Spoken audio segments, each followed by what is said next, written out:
जय माता दी। भाइयों और बहनों, आज हम आपको सुनाने जा रहे हैं उस शक्ति की अद्भुत गाथा जिनके दरबार में पहुंचकर भक्तों के सारे कष्ट मिट जाते हैं। त्रिकुट पर्वत पर स्थित मां वैष्णो देवी का धाम केवल एक मंदिर नहीं बल्कि करोड़ों श्रद्धालुओं की आस्था का केंद्र है। कहते हैं कि माता स्वयं भक्तों को बुलाती है। जब उनका बुलावा आता है तभी कोई यात्री यहाँ तक पहुँच पाता है।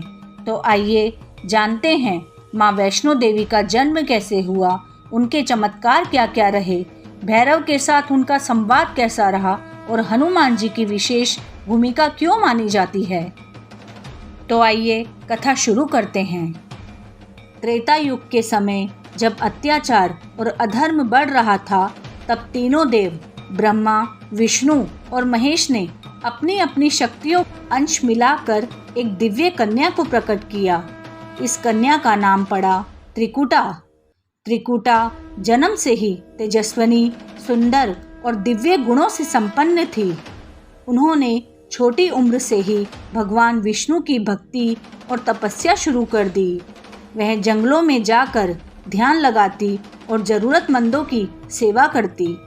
जब त्रिकुटा 9 वर्ष की हुई तब उन्होंने कठोर व्रत लिया कि मैं अपने जीवन को केवल धर्म, भक्ति और लोगों की सेवा में लगाऊंगी। इसी तपस्या और संयम के कारण उन्हें लोग वैष्णवी कहने लगे।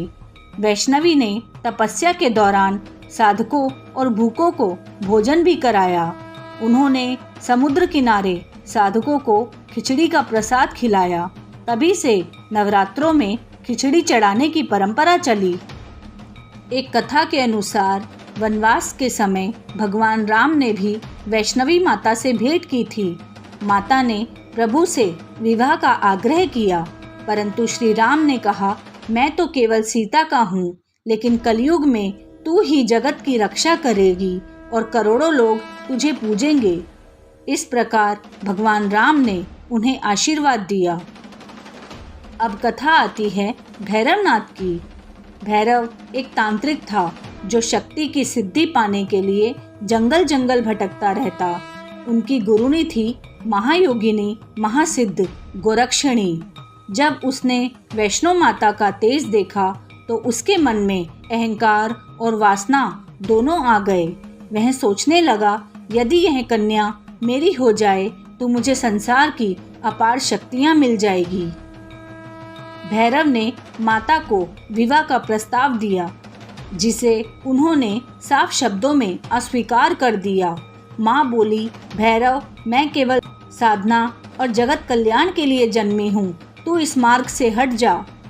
लेकिन भैरव नहीं माना और वह माता का पीछा करने लगा। भैरव से बचते हुए माता ने अनेक चमत्कार किए जो आज भी तीर्थ स्थल बन चुके हैं। बाणगंगा। रास्ते में जब माँ को प्यास लगी तो उन्होंने अपने बाण से भूमि पर प्रहार किया और वहाँ जलधारा निकल पड़ी। यही आज बाणगंगा कहलाता है। यहाँ माता ने बाल भी धोए थे। चरण पादुका। जहाँ जहाँ माता के चरण पड़े वहाँ दिव्य शक्ति का संचार हुआ। इस स्थान को आज चरण पादुका कहा जाता है। अर्धकुंवारी गुफा। यहीं माँ ने 9 महीने तक कठोर तप किया। यह गुफा आज भी भक्तों के लिए विशेष महत्व रखती है। गर्भजून गुफा। आगे चलकर माता इस गुफा में प्रवेश करती है जहां उन्होंने गहन साधना की थी। अंततः भैरव गुफा तक पहुंच गया। माँ ने चेतावनी दी, भैरव अभी लौट जा, वरना तुझे अपने प्राण गंवाने पड़ेंगे। मगर भैरव ने उनकी बात अनसुनी की। तब माँ ने अपने दिव्य रूप महाकाली का आह्वान किया और भयंकर युद्ध किया। युद्ध के दौरान माँ ने अपनी तलवार से भैरव का सिर धड़ से अलग कर दिया।